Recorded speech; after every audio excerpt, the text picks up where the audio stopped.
Hello everyone, मैं रमन कुमार अंजाट स्वागत करता हूं आपका अपने यूट्यूब चैनल पर। दोस्तों, आज की चर्चा का विषय है GDS 2 PA एग्ज़ाम जो होने वाला है उसके लिए जो एप्लीकेशन फॉर्म है उसे किस तरीके से भरना है बिना किसी गलती के हम लोग आज देखेंगे। तो सबसे पहले आपको एक फ़ोटो की ज़रूरत होगी। आपको अपना पासपोर्ट साइज़ का जो फ़ोटो है वो यहाँ पर लगाना है और उसे सिंपली डिविजनल हेड या यूनिट हेड है वो उसे आप उसे अटेस्टेड करेंगे। वो आप लोगों का काम नहीं है, सिंपली आपको यहाँ पर अपना फ़ोटो चिपकाना है।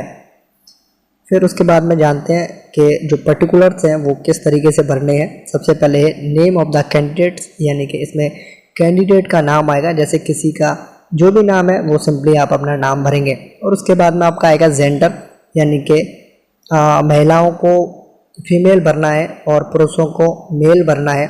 यानी कि पुरुषों के लिए आएगा मेल, फीमेल्स के लिए आएगा, महिलाओं के लिए आएगा फीमेल। यानी कि M और F भर सकते हैं या फिर आप सिंपली मेल और फीमेल भर सकते हैं। और उसके बाद में एक और कैटेगरी ट्रांसजेंडर की है। उसके बाद में सबसे पहले कॉलम नंबर 3 में आपको क्या भरना है कि आप किस कैटेगरी से हो। आप GDS हो, GDS में BPM हो, या आप GDS में BPM हो या ABPM हो, या आप डाक सेवक हो। सिंपली आपको ये तीनों कॉलम में से कोई एक भरना है। यानी कि अगर कोई GDS BPM है तो BPM भरना है, कोई ABPM है तो ABPM भरना है, डाक सेवक है तो डाक सेवक भरना है। उसके बाद में 4th पॉइंट में डेट ऑफ बर्थ, यानी कि जन्म तिथि डालनी है। आपकी जो जन्म दिनांक है उसे लिखना है। और उसके साथ में क्या करना है कि जो आपकी जो 10th की मार्कशीट है, जो 10th की मार्कशीट है उसकी आपको फ़ोटोकॉपी करवानी है। फ़ोटोकॉपी करवाने के बाद में जैसे ही आप लोग उस फ़ोटोकॉपी करवाओगे 10th की फ़ोटोकॉपी, उसको नीचे आपको अपने सिग्नेचर करने होते हैं। यानी कि आपको उसे अफेक्स करना होता है, अटेस्टेड करना होता है। तो आपको अटैच भी करना है, सेल्फ अटेस्टेड भी करना है। यानी कि इस एप्लीकेशन फॉर्म के साथ में आपको सिंपली 10th की मार्कशीट की फ़ोटोकॉपी करनी है और 10th की मार्कशीट की फ़ोटोकॉपी पर आपको अपने हस्ताक्षर भी करने होंगे। 5वें नंबर पे है कम्युनिटी के बारे में भरना है। आप किस कैटेगरी से हो। अनरिजर्व वाले अनरिजर्व लिखेंगे, UR लिखेंगे, जैसे जनरल भी बोलते हैं सिंपली। और जो SC ST OBC या EWS है वो भी भरेंगे। सिंपली आपको थोड़ा सा ध्यान रखना है, जो लोग EWS में आते हैं उन्हें EWS भरना ही है और अपना जो EWS का सर्टिफिकेट है उसे भी बनवाना है, क्योंकि जो EWS का जो रिजर्वेशन कोटा है उसके तहत आप लोग सेलेक्ट हो सकते हो, उसके भी चांसेस आपको हाई रहेंगे। 6th नंबर में भरना है whether belongs to personal with benchmark disability if so details there of along with supporting documents. Basically अगर कोई हैंडीकैप्ड है तो सिंपली आपको लिखना है यस। उसी के साथ साथ में आपको जो हैंडीकैप्ड के जो डॉक्यूमेंट्स हैं, सपोर्टिंग डॉक्यूमेंट्स जिसे हम लोग कहते हैं, वो आपको इस एप्लीकेशन फॉर्म के साथ में आपको लगाने हैं।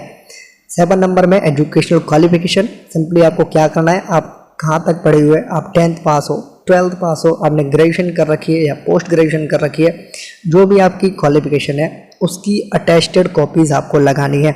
यानी कि सिंपली अगर कोई कहता है मैं 12th पास हूँ, मेरी क्वालिफिकेशन 12th है, तो 12th की मार्कशीट पर अपने अपने हस्ताक्षर करने हैं और उसकी जो फ़ोटोकॉपीज़ है वो इस एप्लीकेशन फॉर्म के साथ में लगानी है। यानी कि सेल्फ अटेस्टेड करना होता है। 8वें नंबर में लिखना है ऑफिस वेयर प्रेजेंटली अटैच्ड, यानी कि आप वर्तमान में कहाँ पर लगे हुए हो।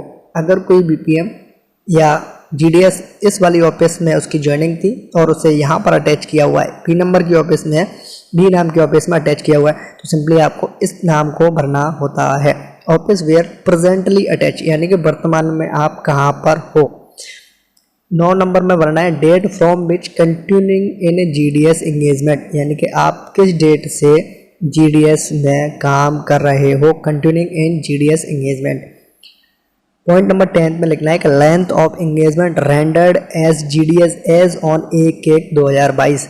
सिंपली इसमें आपका सर्विस टाइम पूछा गया है कि आप लोगों ने GDS में कितना समय, यानी कि ईयर्स में, मंथ्स में और दिनों में कर लिया है पूरा, वो बताना है।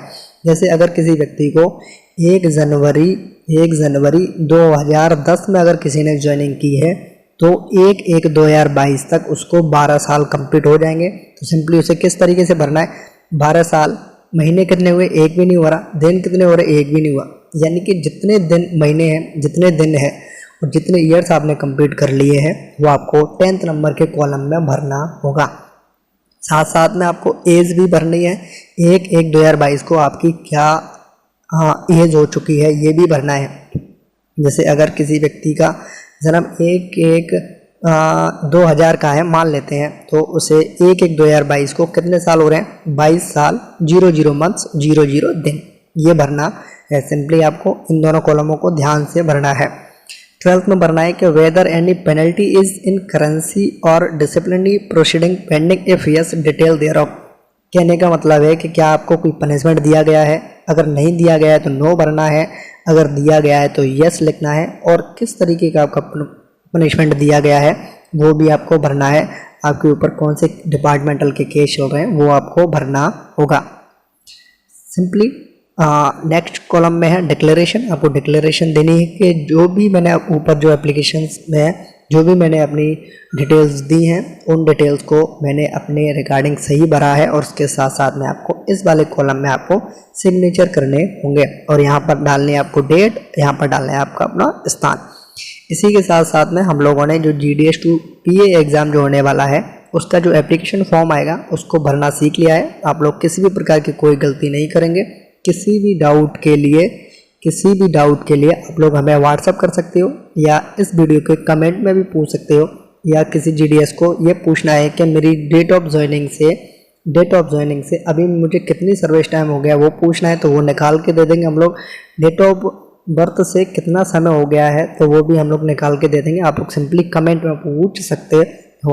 तो सिंपली आपको क्या करना है कि आपको इस फॉर्म को बिल्कुल भी गलत तरीके से नहीं भरना है, सही इन्फॉर्मेशन भरनी है। ये आप लोगों का काम नहीं है, ये ऑफिस का काम है। सिंपली आपको ये ब्लैंक छोड़ना होगा, ये खाली छोड़ना है। और इसी नोट पर इस वीडियो को करता हूँ मैं एंड। ये है अंत इस वीडियो का। धन्यवाद।